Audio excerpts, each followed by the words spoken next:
Welcome to CBC Windsor News at 6. I'm Meg Roberts. Thanks so much for spending part of your evening with us tonight. Well, another police raid at a shop in downtown Windsor. We hear what the store plans to do next. Plus, new flights are coming to the Windsor airport. And spoiler alert, the destination is somewhere nice and warm. And Windsor firefighters are gearing up for competition as the city announces it will host Fire Fit and a number of other events later this year. I got firsthand experience at how challenging the games can be. Some new flights to sunny destinations will be flying out of Windsor later this year. It comes at a time when the airport is losing money and trying to get back to how things were before COVID. The CBC's Jason Vio explains. Flair Airlines announced today it will soon offer flights leaving from Windsor to warmer destinations like Orlando, Florida and Cancun, Mexico. They're good family destinations. I think that's what people are looking for. You don't need to cross the river to fly from Detroit. You can fly from Windsor. It's a very convenient option. I think people have been crying out for more affordable ways to travel. The base fares will start as low as $59 for those routes. Checked bags and other add-ons will be extra. The low-cost airline first landed in Windsor just last year. Right now, it's only offering flights from Windsor to Halifax and Vancouver. These new routes mean a boost to the bottom line of the Windsor International Airport, one that is badly needed. We went down to 0 flights for 6 or 8 months there, and then it was a very slow ramp up. We're looking forward to this year to see how we do this year as we get through Q3 and Q4. But obviously, COVID was devastating. In a report going to City Council this month, they say tunnel traffic and air travel is in its recovery stage. They don't expect to see the $2 million dividend this year from the airport and tunnel they'd normally expect. Prior to the COVID-19 pandemic nearly shutting down the travel industry, Air Canada previously had 6 flights out of Windsor per day. Now that's between 2 or 3. And Porter had 4 flights each day pre-COVID. Now that's cut in half. COVID was a game changer. It was a watershed event that, no one expected and don't want to see again. But again, looking to the future for sure. Flair flying to Orlando is an entirely new destination out of Windsor, Thursdays and Sundays starting in January, and you can currently fly to Cancun from Windsor using Sunwing, but Flair will offer flights to Mexico on Tuesdays starting in December. We can sort of set the table and we can provide these things, and then the people have to fly them. The more people fly these routes, the better off we are to get the next one and the next one and the next one, because we're demonstrating that we can sustain these routes, which we haven't had before. He says he's constantly talking to existing airlines and new ones pitching to land new flights here. And Flair's announcement today is a big step as they try to rebound the number of flights and their finances since COVID. Jason Vio, CBC News, Windsor. A store in downtown Windsor that sells magic mushrooms has been raided for a second time.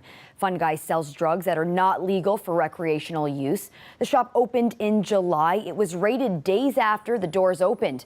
Police seized thousands of dollars in drugs and cash. They also charged a staff member.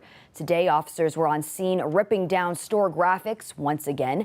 Police have not responded to any of our questions about the actions this afternoon. A person speaking on behalf of the store told us that officers took their products. They had a sign on their door late this afternoon promising to reopen later today. Officers were called to a bank in downtown Windsor early this morning. Police say a man was trying to run away from the bank with stolen property. That person was arrested with tools someone could use to break and enter into a building, according to a media release. The 46-year-old is facing multiple charges. All the stolen property was recovered. An infrastructure project in Tecumseh is hoping to save a number of basements from flooding. Today, city staff and provincial politicians broke ground for the Scully St. Mark's pump station and new Riverside Drive storm sewer.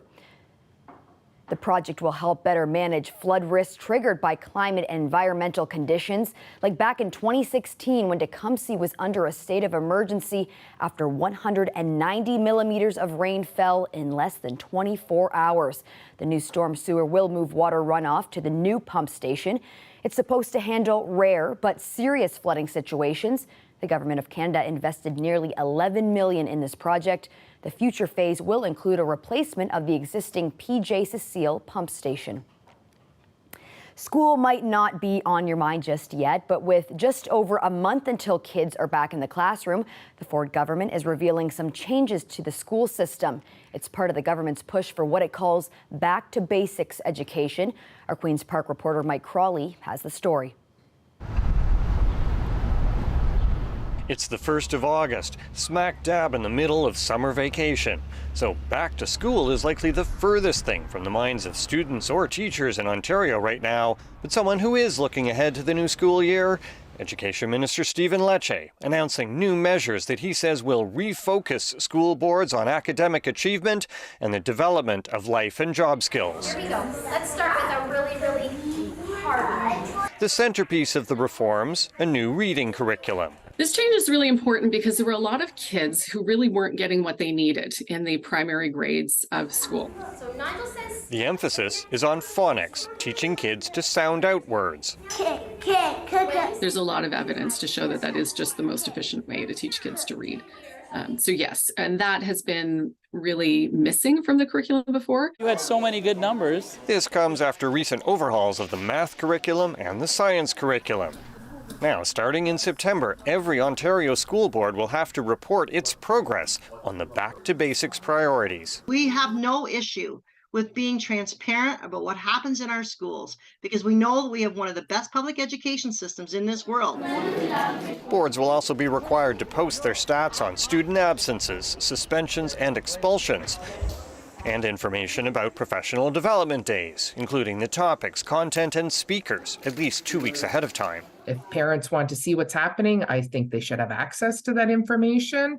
Professional development days should be meaningful and should help to allow people working in the classroom to meet the needs of the students.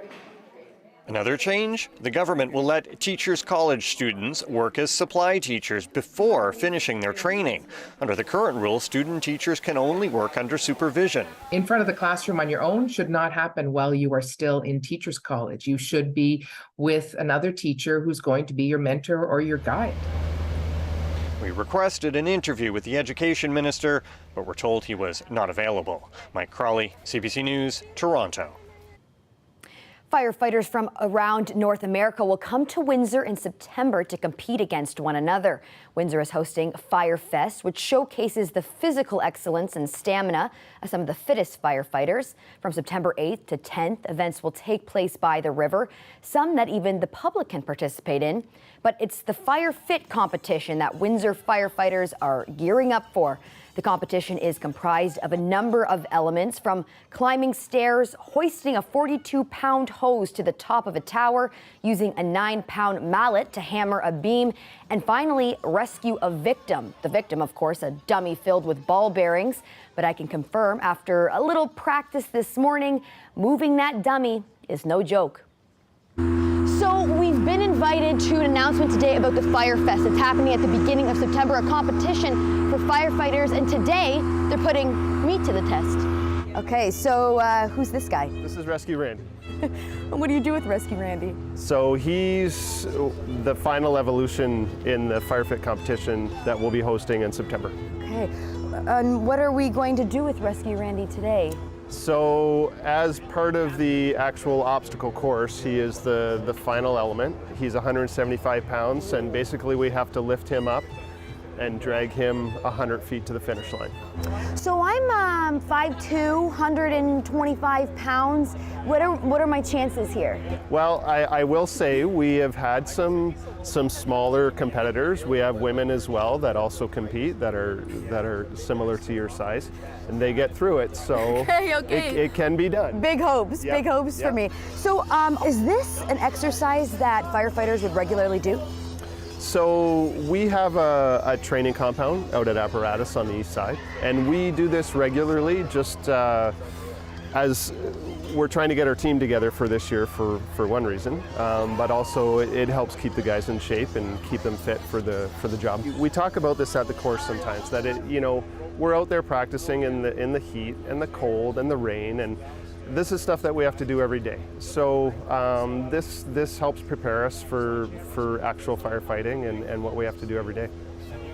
Let's go. All right. You're going to want to sit Rescue Randy up. Okay. And Essentially, as low as possible is the way to go. You don't want to, you want to have them high up on your chest, and less drag on the feet, the better. Okay. So you want to get right underneath them.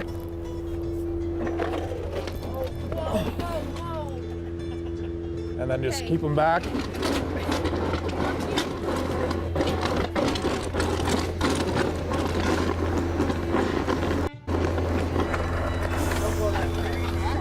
Yep. Oh boy. All right, buddy, I got ya. Deep squat. And now I'm lifting. Yep. 1, 2, 3, up. Got it. Okay, Randy, buddy, let's go. Okay. Oh, Randy, you are heavy.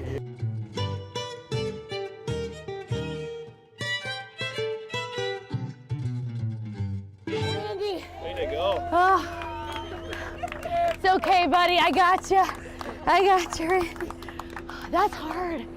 That is quite a workout.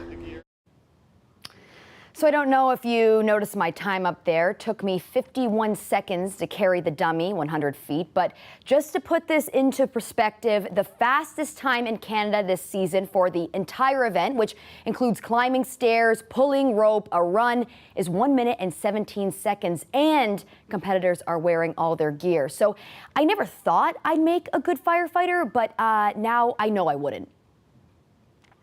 Well, another story that's hard on the lungs. Starting today, manufacturers are required to print health warnings on every cigarette sold in this country. Canada is the first nation in the world to make this move. CBC's Albert D'Italia takes us through the changes.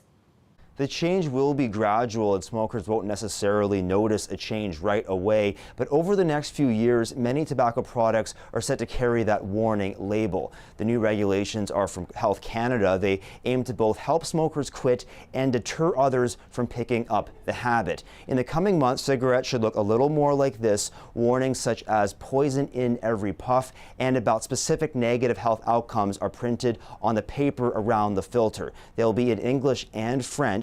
In terms of the timeline, the larger king-size cigarettes will have to be labeled by the end of July of next year. Regular-size cigarettes and cigars with tipping paper and tubes will need the labels by the end of April of 2025. This move by Canada is actually the first in the world to require the printing of warnings for cigarettes. In terms of other countries around the world, there are a range of approaches. New Zealand recently moved with an aim of eliminating smoking in the country. Starting this year, its smoking age of 18 will rise each year until the whole population is banned from smoking. And the cost of a pack of cigarettes there is more than almost anywhere in the world, at more than 25 or so Canadian dollars. Mexico imposed some of the strictest anti-smoking laws as well. It now has a total ban on smoking in public places. That includes beaches, parks, and hotels. Also banned the promotion, advertising, and sponsorship of tobacco products. And in the European Union, 17 countries there, including Ireland, Greece, and Spain, have a near complete ban on smoking in enclosed public spaces, on public transit, and in workplaces. Since the labeling of every individual cigarette is a new strategy, it's a bit of an experiment, but experts who spoke to CBC News Network believe it will work. One of them is a senior policy analyst with the Canadian Cancer Society. He talked about how the changes could benefit young people and their parents. Teenagers are not as aware yet of the detail of the health effects as they will be when they're older. It's going to, they're going to be putting this health warning, which is going to be on the filter part of the cigarette, right in their mouth. It's simply a warning that cannot be ignored. And also kids, if their mother or father smokes at home, we often know that kids bug their parents to quit. Smoking remains Canada's leading preventable cause of death. Nearly 20 billion cigarettes are still sold in Canada each year. That's a lot of real estate to get the message out to quit. Albert D'Italia, CBC News, Toronto. The parent company of Facebook and Instagram says it's officially moving to end news access for Canadians on those platforms. Meta has been fighting with the federal government over the Online News Act. It requires the big social media companies to pay Canadian news outlets for content that is shared on their platforms. Meta has been running tests that limit news availability to Canadians, and now it's moving out of the testing phase. The change will mean links to news articles and other content posted by Canadian publishers and broadcasters will no longer be viewable on social media platforms in Canada. Well, it's August 1st today. Can you believe it? We're coming into one of the year's warmest months. After the break, we'll show you what the first week or so will feel like.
Our meteorologist Colette Kennedy is off all week, so Ethan Williams will be joining us here at CBC Windsor.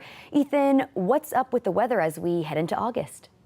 Well, Meg, a pretty comfortable day in terms of our temperatures in southwestern Ontario today. Earlier this afternoon, only sitting around the low to mid 20s in our region. A bit of a humid X factor, though, feeling a little bit closer to 30. You go north and east, though, and temperatures are basically at the humid X values. Not much humidity to speak of. A few, mostly stationary thunderstorms moving in our area, just to the east of us anyway, heading toward Chatham, Kent, and down toward Leamington, eventually off into the lake. Not really triggering any severe thunderstorm warnings thunderstorms or anything like that. But it has definitely been a wet July. If we look back at the month of July, Windsor, we saw over 100% of our normal moisture. The GTA, Waterloo in a similar situation. But you go east of us, Sarnia, London getting over 200% of their average July moisture. And really over these next few days, it's just going to basically be sporadic thunderstorms and showers like we saw today that are going to come our way in terms of any moisture. No real organized severe weather threat. I think for eastern sections closer to the GTA, they'll probably see a chance of severe weather come Thursday. That'll be the next threat moving through. But as you can see for us in southwestern Ontario, we're really not looking for any rainfall from that, and any rain that we do get will be in those kind of sporadic thunderstorms and showers here and there. As far as our 7-day forecast goes, we're going to be remaining pretty warm for this time of year as we begin August. Those humidex values creeping up into the mid-30s these next couple of days, but mostly clear conditions as we head through the holiday weekend.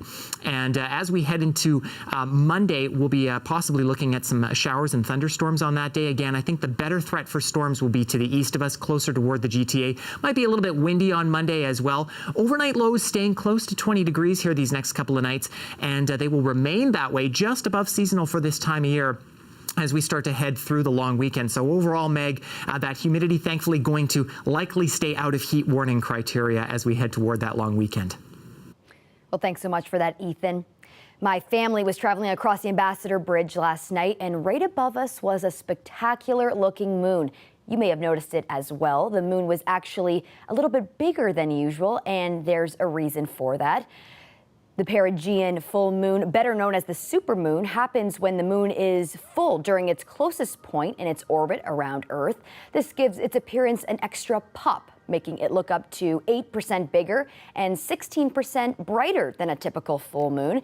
And if you missed it, there is a rare blue supermoon coming at the end of the month. Well, coming up, we'll share with you a story of a bear that behaves so much like a human, people think they're being spoofed. That's up after the break.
People are now flocking to a zoo in eastern China following the release of a video that has gone viral. It features a bear that behaves so much like a human, viewers have speculated it's a person in costume. In the video, the bear can be seen standing on its hind legs and stretching its neck as it faces visitors. The video of the Malayan sun bear was a trending topic in China on the weekend. Zoo officials insist the bear is, quote, definitely not human. They note that a human would not survive in a bear suit without lying down in temperatures as high as 40 degrees Celsius. Nova Scotia's population has been booming in recent years. More Canadians are moving there from other provinces, and immigration is increasing. That has come with benefits, but challenges too. The CBC's Francis Willick takes a closer look at the numbers. After a couple of decades of flatlining population growth, people started moving here. Lots of them. And then in late 2021, Nova Scotia hit a milestone, 1 million residents. So what's driving our population boom? Well, two things mostly. The first is immigration. Starting in 2015, the provincial and federal governments created new programs and higher targets. That brought a flood of new people. And that's important because deaths still outpace the number of births in this province. And with the proportion of seniors expected to continue rising in the next few years, that's not going to change anytime soon. The other factor driving our growth is interprovincial migration. Canadians have been flocking here from other provinces, especially Ontario, a trend that seriously picked up at the beginning of the COVID-19 pandemic. Now, analysts don't really track people's motivations for moving to Nova Scotia, but they say anecdotally the province's low COVID-19 rates early in the pandemic were likely a factor. The ability to work from home and the comparatively lower cost of housing here also contributed to growth. Kim Fry is one of thousands who moved to Nova Scotia from Ontario in 2021, but it hasn't all been sunshine and rainbows. Yeah, I'd say my rose-colored glasses lost a bit of the tint. Population growth has put even more pressure on systems that were already stressed, like healthcare and housing. Fry, like 14% of Nova Scotians, doesn't have a family doctor, and the home ownership market was surprisingly inaccessible. When we first started imagining that we were going to move to Nova Scotia, I think we thought we would be able to afford to buy something, and that quickly evaporated as we saw that we were not the only people who had this idea. Despite all of those hurdles, the Nova Scotia government has set an ambitious target to reach 2 million residents by 2060. It wants to attract 25,000 newcomers each year. Some say that's a tall order, but 10 years ago, 1 million seemed unattainable too. Francis Willick, CBC News, Halifax. Emancipation Day is being marked across Canada. Slavery was banned throughout the British Empire 189 years ago.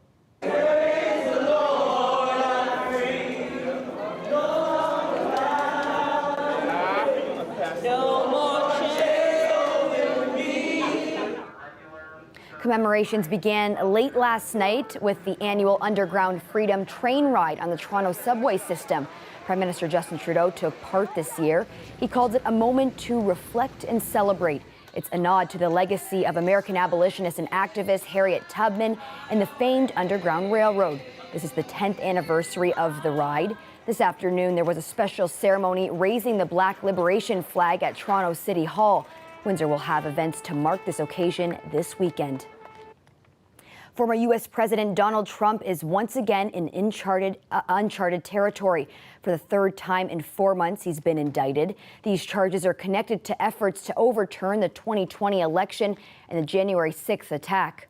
The attack on our nation's capital on January 6th, 2021, was an unprecedented assault on the seat of American democracy.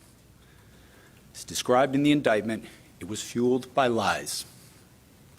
Lies by the defendant targeted at obstructing a bedrock function of the U.S. government, the nation's process of collecting, counting, and certifying the results of the presidential election. Do not want to see our election victory. 4 counts, including conspiracy to defraud the U.S. government. The charges also include witness tampering. The charges stem from special counsel Jack Smith's investigation into allegations Trump sought to reverse his loss to Democratic rival Joe Biden. Officials testified that Trump pressured them based on false claims of widespread voting fraud. His supporters attacked the U.S. Capitol on January 6, 2021, in a bid to stop Congress from certifying Biden's victory. Trump is due in court Thursday. Well, that's it for CBC Windsor News. Don't forget, for news anytime, you can go to our website at cbc.ca/Windsor. Thanks so much for tuning in. We're looking forward to seeing you tomorrow night.